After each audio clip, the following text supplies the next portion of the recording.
ಹರೇ ಶ್ರೀನಿವಾಸ. ಅಧಿಕ ಮಾಸದ 17ನೇ ದಿನದ ಪಾರಾಯಣ ಹಾಗೂ ಯಥಾಮತಿಯ ಅರ್ಥಾನುವಾದವನ್ನು ಈಗ ನೋಡೋಣ. ಶ್ರೀ ಗುರುಭ್ಯೋ ನಮಃ. ಹರಿಕಥಾಮೃತ ಸಾರ ಗುರುಗಳ ಕರುಣದಿಂದ ಪನಿತು ಪೇಳುವೆ ಪರಮ ಭಗವದ್ಭಕ್ತರಿದನಾದರದಿ ಕೇಳುವುದು. ಶ್ರೀರಮಣ ಸರ್ವೇಶ ಸರ್ವಗ ಸಾರ ಭುಕ್ತ ಸ್ವತಂತ್ರ ದೋಷ ವಿದೂರ ಜ್ಞಾನಾನಂದ ಬಲವೈಶ್ವರ್ಯ ಗುಣಪೂರ್ಣ ಮೂರು ಗುಣವರ್ಜಿತ ಸಗುಣ ಸಾಕಾರ ವಿಶ್ವಸ್ಥಿತಿ ಲಯೋದಯ ಕಾರಣ ಕೃಪಾ ಸಾಂದ್ರ ನರಹರೆ ಸಲಹೋ ಸಜ್ಜನರ.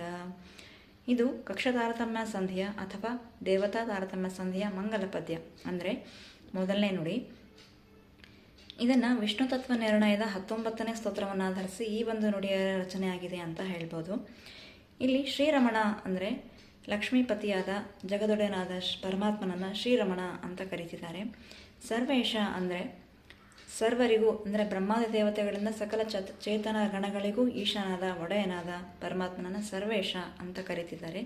ಸರ್ವಗ ಅಂದರೆ ಅಂದರೆ ಗತ ಅಂತರ್ಗತನಾಗಿ ಸರ್ವಸ್ಥಳದಲ್ಲಿಯೂ ವ್ಯಾಪ್ತನಾದ ಸರ್ವತ್ರದಲ್ಲಿಯೂ ವ್ಯಾಪಿಸಿರುವ ಪರಮಾತ್ಮನನ್ನು ಸರ್ವಗ ಅಂದಿರೋದು. ಸಾರಭೋಕ್ತ ಅಂದರೆ ಪರಮಾತ್ಮ ಸಾರವಾದದನ್ನೇ ಹೊಂದಿಸ್ತಾನೆ, ಅಂದರೆ ಶುಭರಸವನ್ನು ಸ್ವಾಖ್ಯರಸವನ್ನೇ ಸ್ವೀಕರಿಸ್ತಾನಾದ್ದರಿಂದ ಆತ ಸಾರಭೋಕ್ತ. ಸ್ವತಂತ್ರ ಅಂದರೆ ಶ್ರೀಹರಿ ಯಾರೊಬ್ಬ ವಶವೂ ಅಲ್ಲ, ಯಾರೊಬ್ಬರ ಅಧೀನವೂ ಅಲ್ಲ, ಆತ ಸರ್ವತಂತ್ರ ಸ್ವತಂತ್ರ, ಆದ್ದರಿಂದ ಸ್ವತಂತ್ರ ಅಂತ ಸಂಬೋಧನೆ ಮಾಡಿದ್ದಾರೆ. ದೋಷವಿದೂರ ಅಂದರೆ ಅಜ್ಞಾನ ಮೋಹ ಇಂಥ ದೋಷಗಳಿಂದ ದೂರನಾದವ ಅಂತರ್ಥ. ಜ್ಞಾನಾನಂದ ಬಲವೈಶ್ವರ್ಯ ಗುಣಪೂರ್ಣ ಅಂದರೆ ಜ್ಞಾನ ಅಂದರೆ ಪರಿಪೂರ್ಣ ಜ್ಞಾನವುಳ್ಳವ, ಚಿದಾನಂದಮಯ ಸ್ವರೂಪಿ, ಬಲ ಅಂದರೆ ಶಕ್ತಿ, ಐಶ್ವರ್ಯ ಅಂದರೆ ಸಂಪದ, ಈ ಎಲ್ಲ ಗುಣಗಳಿಂದ ಪೂರ್ಣನಾದವ ಪರಮಾತ್ಮ. ಮೂರು ಗುಣ ವರ್ಜಿತ ಅಂದರೆ ಸತ್ವರಜ ತಮೋ ಎಂಬ ಈ ಮೂರು ಗುಣಗಳಿಂದ ವರ್ಜಿತನಾದವ, ದೂರನಾದವ. ಸಗುಣ ಅಂದರೆ ಆನಂದಾದಿ ಗುಣಗಳಿಂದ ಜ್ಞಾನಾನಂದ ಸ್ವರೂಪಿಯಾದ ಆದ್ದರಿಂದ ಸಗುಣ ಅಂತ ಕರೀತಿದ್ದಾರೆ.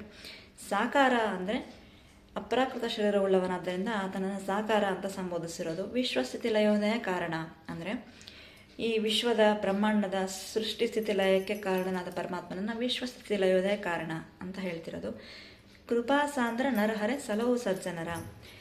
ಕೃಪಾಸಾಂದ್ರಾದ ಕರುಣಾನಿಧಿ, ಕರುಣಾಸಾಗರ, ನರಹರೆ ಅಂದರೆ ನರಸಿಂಹರೂಪಿ ಪರಮಾತ್ಮನನ್ನು ನರಹರೆ ಅಂತ ಹೇಳಿ ಸ್ತೋತ್ರ ಕರಿತಿರೋದು. ನರಹರೆ ಸಲಹು ಸಜ್ಜನರ ಅಂದರೆ ಸಜ್ಜನರನ್ನ ಸಲಹು ಪ್ರಭುವೆ ಅಂತ ಬೇಡೋದ್ರೊಂದಿಗೆ ಈ ನುಡಿ ಮುಕ್ತಾಯಗೊಂಡರೂ ಕೂಡ ಇಲ್ಲಿ ಗಮನಿಸಬೇಕಾಗಿರೋದು ಏನು ಅಂದರೆ ಕೃಪಾಸಾಂದ್ರ ಕರುಣಾನಿಧಿ ಅಂತ ನರಹರೆ ಅಂತ ನರಸಿಂಹರೂಪಿ ಪರಮಾತ್ಮನನ್ನೇ ಯಾಕೆ ಕೃಪಾಸಾಂದ್ರ ಅಂತ ಇಲ್ಲಿ ಒತ್ತಿ ಹೇಳ್ತಿದ್ದಾರೆ ಅಂತ ಒಂದು ಸ್ವಲ್ಪ ಯೋಚಿಸಿದ್ರೆ, ಶ್ರೀಹರಿ ನಿಜವಾಗ್ಲೂ ಕರುಣಾಮಯನೇ. ಆತ ಶ್ರೀಹರಿ ಎಲ್ಲ ರೂಪಗಳು ಕಾರುಣ್ಯದಿಂದಲೇ ತುಂಬಿದೆ, ಪ್ರತಿಯೊಂದು ರೂಪದಿಂದಲೂ ಆತ ಕರುಣೆ ತೋರಿದಾನೆ, ಆ ಮಾತು ಬೇರೆ. ಆದರೆ ಕೃಪಾಸಾಂದ್ರ ನರಹರೆ ಅಂತ ಇಲ್ಲಿ ನರಹರಿ ರೂಪನ ಯಾಕೆ ತಗೊಂಡ್ರು ಅಂತಂದರೆ ಜಗನ್ನಾಥದಾಸರು ತರುಳ ಪ್ರಹ್ಲಾದನ ನುಡಿಯ ಕೇಳಿ ತ್ವರಿತದೆ ಬಂದ್ಯೋ ಎನ್ನೊಡೆಯ ಅಂತಾರೆ. ಅಂದರೆ ಆ ಪುಟ್ಟ ಬಾಲಕ ಪ್ರಹ್ಲಾದನ ನುಡಿ ಕೇಳಿ ತ್ವರಿತದಿಂದಲೇ ಬಂದಂತೆ ಈ ನರಸಿಂಹರೂಪಿ ಪರಮಾತ್ಮ. ಹಿರಣ್ಯಕಶಿಪು ಮಾತಿಗೆ ಕೇಳ್ತಾರೆ, ಎಲ್ಲ ಕಡೆ ಇದ್ದಾರೆ ಅಂತೀಯಲ್ಲ ನಿನ್ನ ಶ್ರೀಹರಿ, ಈ ಕಂಬದಲ್ಲೂ ಇದ್ದಾನ ಅಂತ ಕೇಳಿದಾಗ ಹೌದು ಆ ಕಂಬದಲ್ಲೂ ಇದ್ದಾನೆ ಅಂತ ಆ ಪುಟ್ಟ ಬಾಲಕ ಮಾತಿಗೆ ಹೇಳಿದ್ರು ಕೂಡ ಸತ್ಯಂ ವಿಧಾತುಂ ನಿಜ ಭೃತ್ಯ ಭಾಷಿತಂ ಅಂತ ಅನ್ನೋ ಹಾಗೆ ಆ ಭೃತ್ಯನ ಭಕ್ತನ ಮಾತನ್ನು ನಿಜ ಮಾಡೋದಕ್ಕೋಸ್ಕರ ಆ ಕಂಬದಿಂದಲೇ ಪ್ರಕಟನಾದ ಈ ನರಸಿಂಹರೂಪಿ ಪರಮಾತ್ಮ. ಹಾಗಾಗಿ ಕರುಣಾಳು ಭಕ್ತರ ಪಿಡೆಯ ಮೀರಲರಿಯ ಅಂತಾರೆ. ಭಕ್ತರ ಪಿಡೆಯನ್ನು ಮೀರೋದೇ ಇಲ್ಲವಂತೆ ಆ ಸ್ವಾಮಿ. ಹಾಗಾಗಿ ಕೂಡ ಇಲ್ಲಿ ನರಸಿಂಹರೂಪಿ ಪರಮಾತ್ಮನೇ ಕೃಪಾಸಾಂದ್ರ ಅಂತ ಒತ್ತಿ ಹೇಳ್ತಿರೋದು ಅಂತ ಹೇಳ್ಬೋದು. ನೋಡಿ, ಈ ಒಂದು ನುಡಿಯಲ್ಲಿ ಶ್ರೀರಮಣ, ಸರ್ವೇಶ, ಸರ್ವಗ, ಸಾರಭೋಕ್ತ ಇವೆಲ್ಲವೂ ಕೂಡ ಶ್ರೀಹರಿಯ ಗುಣಗಳೇ. ನಿನ್ನ ಗುಣಚಿಂತನೆ ಹೇಳೋ ಅಷ್ಟೇ ಸಾಕು ಅನ್ನೋ ಒಂದು ಗೋಪಾಲದಾಸರ ಸಾಲನ್ನು ನೆನಪಿಸೋ ಹಾಗೆ ಇಲ್ಲಿ ಕೂಡ ಜಗನ್ನಾಥದಾಸರು ಈ ಎಲ್ಲ ಗುಣಗಳನ್ನು ಒಂದೇ ಒಂದು ಸರದಲ್ಲಿ ಪೋಣಿಸಿ ಈ ಒಂದು ನುಡಿ ಮೂಲಕ ನಮಗೆ ನೀಡಿದ್ದಾರೆ ಅನ್ನೋ ಹಾಗೆ ಈ ಒಂದು ನುಡಿ ಇದೆ.